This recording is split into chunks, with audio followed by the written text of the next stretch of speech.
Hi, welcome to Raise Sensation. I'm your host, Dan. And in this episode, we're going to be looking at the best Dick Tracy book that's not about Dick Tracy. Join me. Okay, so here I'm going to look at the Cabbie by Marty. He was a Spanish cartoonist. He is a Spanish cartoonist. This was brought over here by Catalan Communications. They are a publisher that did an amazing job bringing over European cartoonists here to the U.S. They were really putting out a lot of stuff. I don't think anyone else has matched them. I mean, Fantagraphics wasn't putting out nearly as much of this stuff as they were, although Fantagraphics does do some of it too. I really miss that this publisher. There's a lot more Euro stuff I'd like to see translated and brought over. It has an introduction by Art Spiegelman, and Spiegelman kind of likes him because he is making a commentary on Chester Gould's Dick Tracy.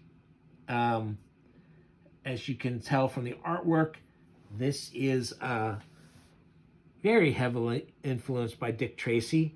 And the thing about Dick Tracy is, now I like Dick Tracy. I've got reprints in several different, I don't have that big complete library of it. I have a couple volumes of that, and I have a couple volumes of comics and a book or two besides that aren't, a complete run or anything.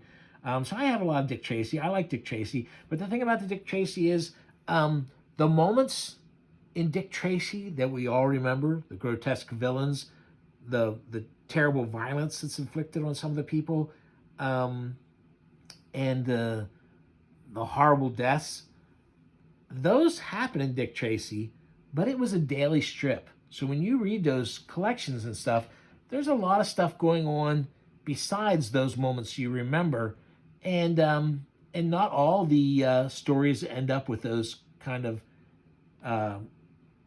horrible endings for the villains. Not every villain is that great either. So it can be a little disappointing to read those books. You kind of got to take it for what it is. And those moments are there.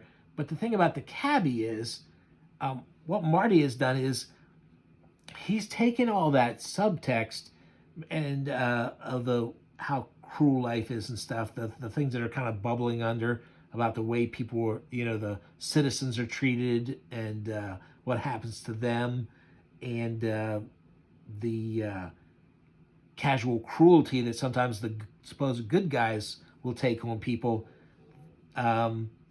He's taken all that stuff and it's right front and center. I mean, almost every page, and at least every other page, has some terrible thing happening to one of these characters. Everyone's terrible. This is our hero, the Cabbie. He gets involved with criminals, and what sets it in motion is here. Let's go ahead and get in here. A guy wins big betting on bingo, and these crooks have noticed that he's got this. He did this big winning. They hang out outside the place, waiting to follow a big cash winner so they can rob him. He gets into this cab, and there's our Cabbie hero. And one of the crooks is following on a motorcycle. And at one point, when the cab has to stop for a red light, the crook jumps into the taxi, smacks the gambler in the face, a big old bruise there, and pulls a knife on him. Freeze and you won't get hurt. You keep driving like everything's okay. And you empty your pockets on the seat. An armed robbery, and the person looks like a lowlife type. Hand it over, I said. Another smack in the face. But the taxi driver's thinking, but now I can't put up the shield between him And the crook is saying, "Open the door, you fat pig." And he kicks the poor guy out. It looks like that could be a fatal fall on the curb there. And he goes, "Step on it, fucker." He goes, "So, you're trash, huh? Well, now you're going to get it." And he clicks this button, and the partition rises up, and crack, he catches the crook's arm in it. And you can tell he's in terrible pain there. And the cabbie slams on the brakes, and he goes, "Your turn, baby." He's got an iron rod there. He goes, "No." And he beats the guy with the rod. He goes, "Slam. Now to the police, fast." And sure enough, he drops him off. And they're going like, "And I want to thank you again. You'll be receiving a citation for this when he's brought to trial. Thanks." The cabbie's going like, "Whew, I think I deserve a rest. That's enough for one day." And this just says, "The cabbie collaborates with the law." And here's a funny part, because it gives you the layout for the town, and everything, every little single location just happens to be right on top of each other. Which of course is not how it seems in the comic. And it's just supposed to be funny. There's a shantytown housing project where the crooks live, and there's the penitentiary. So then we meet the cabbie and his mom. His mom is sick and old, and his father has just passed away. There's she goes, "There's a matter I need to talk to you. It's of great importance. It's about your future and your inheritance." He goes, "It's about time. But before we go on, let's see what happened to the frustrated robber." When he goes to prison, in the same building, but in a wing opposite the entrance, a young man kills time in his cell until they turn the lights off and he has to go to sleep. Oddly enough, his face bears a striking resemblance to the robber who just entered the prison. So then it shows the robber going in. The mother's going, "You remember he wasn't interested in cemeteries or burying people either?" "That's true, Mama, and that's why we got a special dispensation from the Pope in Rome to grant his last wish. Your father always wanted to be with us, even after his death." "Yes, Mama. They did a good job of embalming him, and he's never smelt bad in all the 22 years he's been here. So his father's coffin's been in the other room for 22 years. The cabbie is, "But what about the inheritance, Mama? The only money you've got in your account is what I put in there every month." "My son, that is your father's secret. That's what I will tell you about when I feel my time is coming." Why? Why wait till she thinks she's dying? I mean, from the looks of her. So then the robber discovers his son there. And son! And so they get to talking. He tells him about the cab driver. And the son's saying, like, "I get out soon. I'll give him a lesson he won't forget for the rest of his life." Sounds ominous. Meanwhile, the cabbie's going on working as usual. This jittery-looking guy goes, "The mental health clinic, please." And then there's that bizarre face. But in the meantime, he's thinking, inheritance in the bank? No. Where is the inheritance? So the taxi driver goes to a local cooperative garage.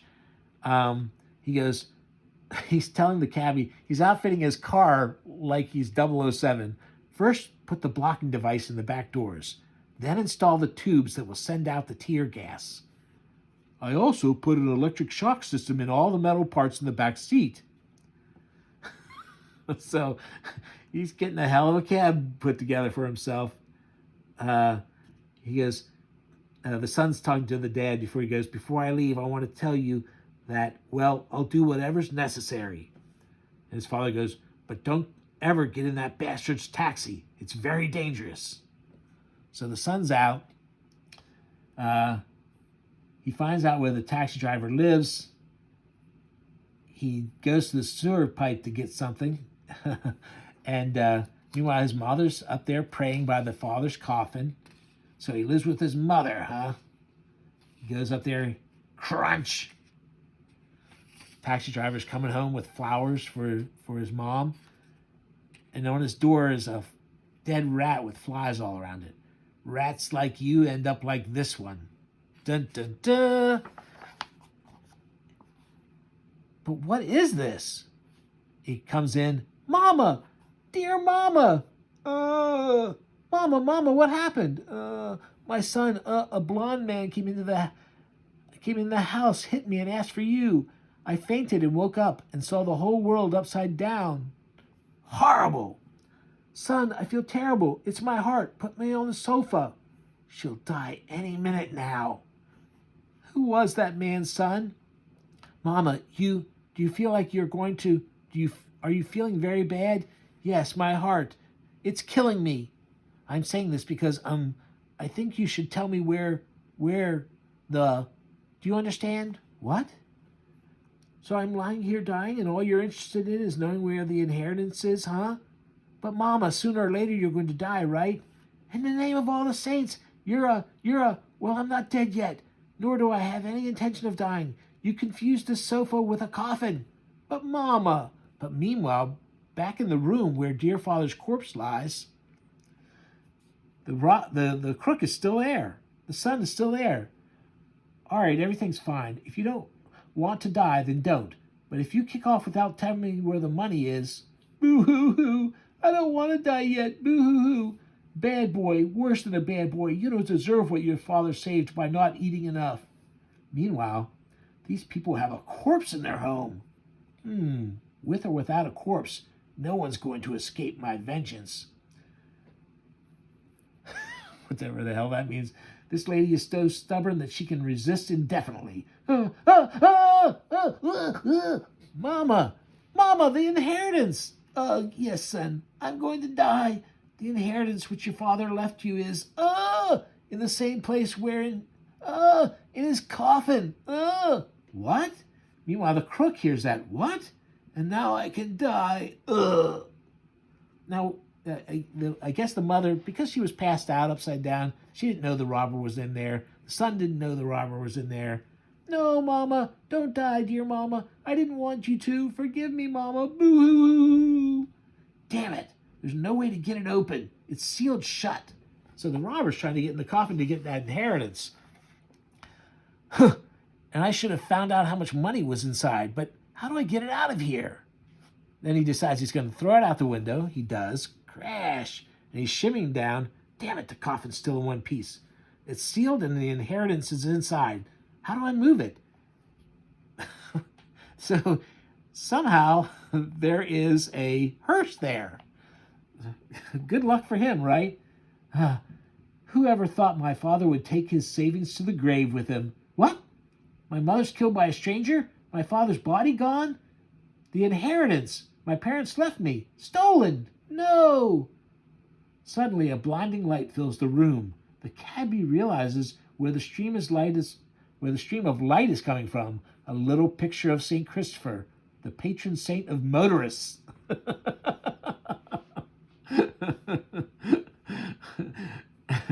The picture seems to have taken on life, and it's at this moment that a ghostly voice is heard in the room. For hire. Cabbie for hire. Heaven has heard your cry and your pain. From now on, the Spirit will watch over you and instill you with the wisdom in your struggle with the forces of evil. Now look out the window and you will see the light. So he looks out the window and he sees the robber putting his father's coffin in a hearse. The devil is robbing my father's corpse and my money. I'll avenge my family's memory, and I'll recover their honor, which has been stained by the theft of my father's body, and I'll recover what is legally mine. So he goes running out there, but he goes, but what am I doing? How can I chase after a robber and leave my mother in this condition? So he calls. He does the right thing and calls for them to come get the body, and he notices footprints. Squick. What? This feels like mud.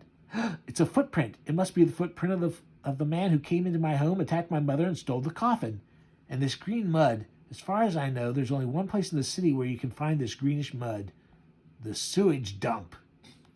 So he's got an idea about where to go now, to go after that crook. The hearse pulls up. Mother, mother, Johnny, my son. And this young girl comes running out, no pants. Her private's all hanging out. Johnny's come back. My little brother's here. Yahoo!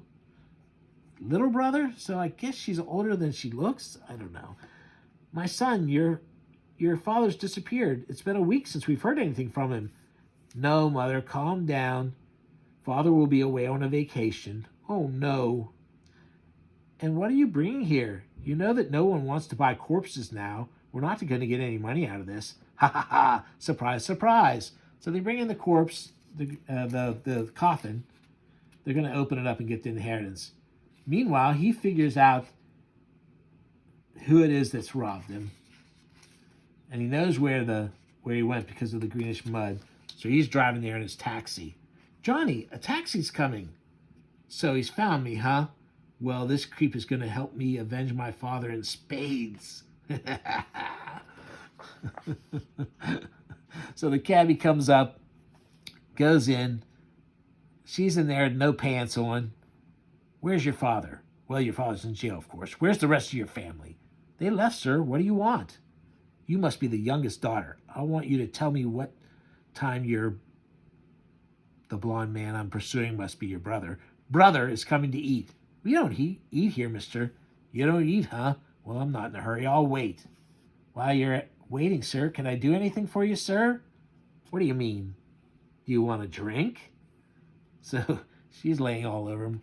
Listen, girl, your mother can't buy you panties. Heck, buy panties? We don't buy anything, sir. What are panties? Oh, look, your weenie is getting big. Hee hee hee.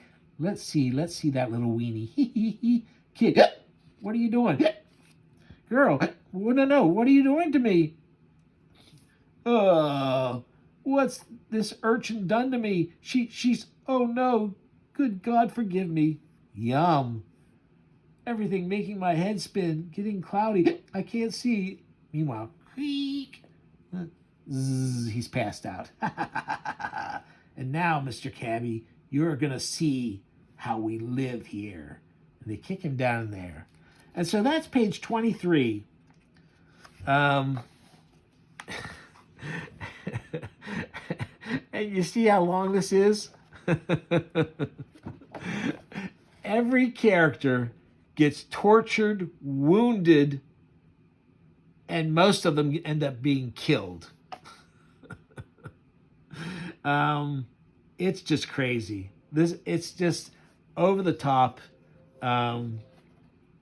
vicious, mean-spirited, and I loved it. Like I said, it's like all the best parts of Dick Tracy distilled down to this one comic. If you can track down a copy of this, I guarantee you'll love it. Now, he had done some. You can see from this that the different chapters were serialized, and Fantagraphics did, I think, 2 issues of a comic of Marty's 5 or 6 years ago. It was a current comic. It was a satire of current American politics. Not really that good. Too on the nose. I mean, just, it's just too... he just plainly spells out everything he was thinking about America, the America he knows and sees on the news over there in Europe. It did print some of the later chapters of the second Cabbie serial. Not the complete one, though. It only lasted 2 issues, so I don't know if we'll ever see any more Cabbie get translated and reprinted. I guess I should eventually go online and look for the stuff somewhere. But anyway, this is a great book. I love it. If what I've described sounds good to you, go for it, because I really like it. I think it's hilarious.